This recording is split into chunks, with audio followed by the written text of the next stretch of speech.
Human rights is, geez, that's a good question. Human rights. Well, that's a tough one. Wow.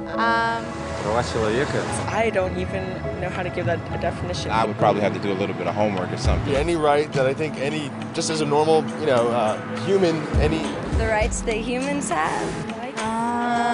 Oh, that's a very large debate. Menneskerettigheder kan betyde mange ting. Tú le puedes preguntar a 20 personas y te van a dar 20 diferentes opiniones. Non saprei, è una domanda complicatissima. Yes, we just take them for granted that they're there, but we don't even consider what they are.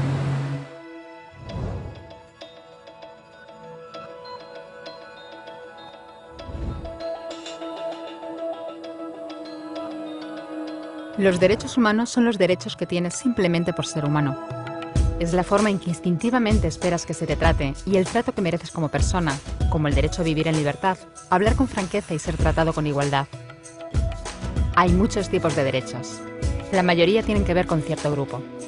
Pero los derechos humanos son los únicos que le corresponden absolutamente a todo el mundo en todas partes. Eso significa niños, gente mayor, pobres, jugadores de básquet, basureros, cantantes de rap, maestros, africanos, indios, albanos, cristianos, musulmanes, cabalistas, ateos, tu madre, tu padre, el vecino y tú. Todos tienen los mismos derechos humanos exactos. En otras palabras, son universales. Pero la cuestión sigue en pie. ¿Qué son? Name the human rights? What the human rights are? the right to live, equality between all peoples. Right to religion, the right to... Is there supposed to be a list somewhere I should be aware of? De acuerdo con las Naciones Unidas, hay un total de 30 derechos humanos, que generalmente se agrupan y se llaman simplemente derechos humanos. Se enumeran en la Declaración Universal de los Derechos Humanos, que es el documento sobre el tema más aceptado en el mundo. Pero llevó mucho tiempo para que llegaran. Al principio no había derechos humanos. Si estabas con la gente adecuada, estabas a salvo. Si no, no lo estabas. Pero entonces Ciro el Grande decidió cambiar todo eso. Tras conquistar Babilonia, hizo algo completamente revolucionario. Anunció que todos los esclavos podían irse en libertad. También dijo que la gente era libre de elegir su religión, sin importar de qué grupo fueran parte. Documentaron sus palabras en una tablilla de arcilla, conocida como el cilindro de Ciro, y así sin más nacieron los derechos humanos. La idea se extendió rápidamente, hasta Grecia, la India y al final hasta Roma. Se dieron cuenta de que la gente seguía de forma natural ciertas leyes, incluso aunque no se les dijera que las siguieran. Llamaron a esto derecho natural, pero siguió siendo pisoteado por quienes se encontraban en el poder. No fue hasta 1000 años más tarde en Inglaterra donde finalmente hicieron que el rey estuviera de acuerdo en que nadie podía invalidar los derechos de la gente, ni siquiera un rey. Los derechos de la gente fueron finalmente reconocidos y estaban ahora a salvo de los que estaban en el poder. Hasta cierto punto. Todavía hizo falta que un grupo de rebeldes británicos declarara su independencia antes de que el rey entendiera que todos los hombres han sido creados iguales. Es decir, no es que a él le gustara la idea, sino que no pudo pararles, y así nació América. Los franceses siguieron inmediatamente con su propia revolución por sus propios derechos. Su lista era más larga e insistían en que esos derechos no eran solo inventados, eran naturales. El concepto romano de derecho natural se había convertido en derechos naturales. Por desgracia, no todo el mundo estaba tan entusiasmado. En Francia, un general llamado Napoleón decidió derrocar la nueva democracia francesa y se coronó a sí mismo emperador del mundo. Y casi tuvo éxito. Pero los países de Europa unieron fuerzas y lo derrotaron. Y los derechos humanos eran una vez más un tema candente. Se redactaron acuerdos internacionales, garantizando ampliamente muchos derechos por toda Europa. Pero solo a través de Europa. El resto del mundo de alguna forma todavía no cualificaba. En vez de eso fueron invadidos, conquistados y consumidos por los enormes imperios europeos.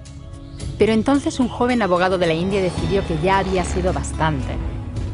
Se llamaba Mahatma Gandhi y frente a la violencia insistió en que toda la gente en la tierra tenía derechos, no solo en Europa.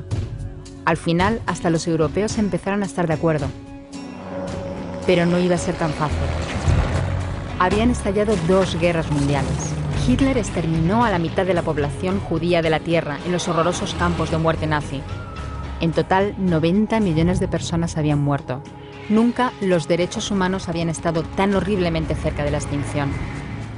y nunca había estado el mundo tan desesperado por un cambio. De forma que los países de la Tierra hicieron causa común y formaron las Naciones Unidas.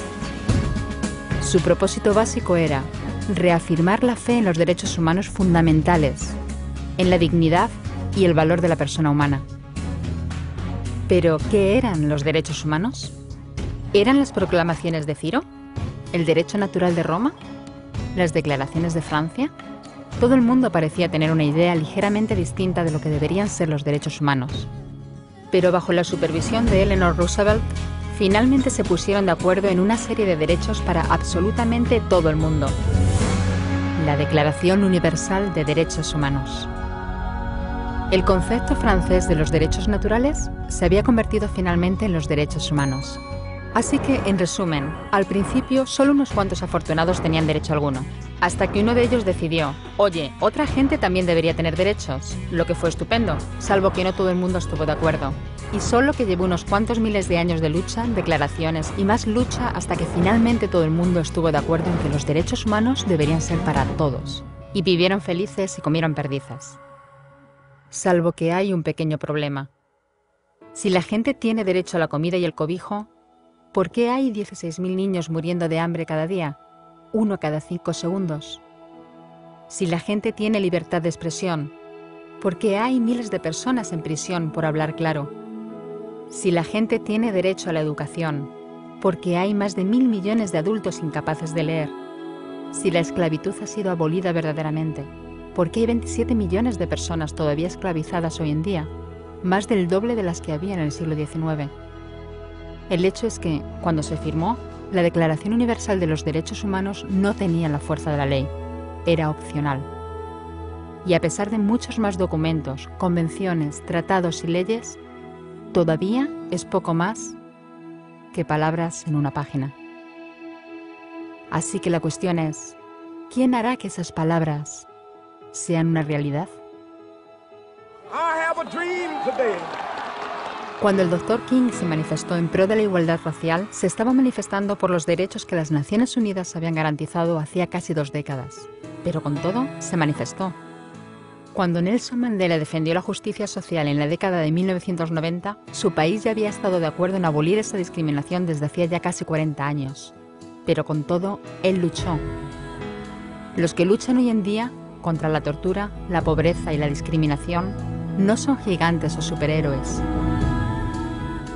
Son gente, niños, madres, padres, maestros, individuos librepensadores que se niegan a quedarse callados, quienes se dan cuenta de que los derechos humanos no son una lección de historia, no son palabras en una página, no son discursos, ni anuncios, ni campañas de relaciones públicas.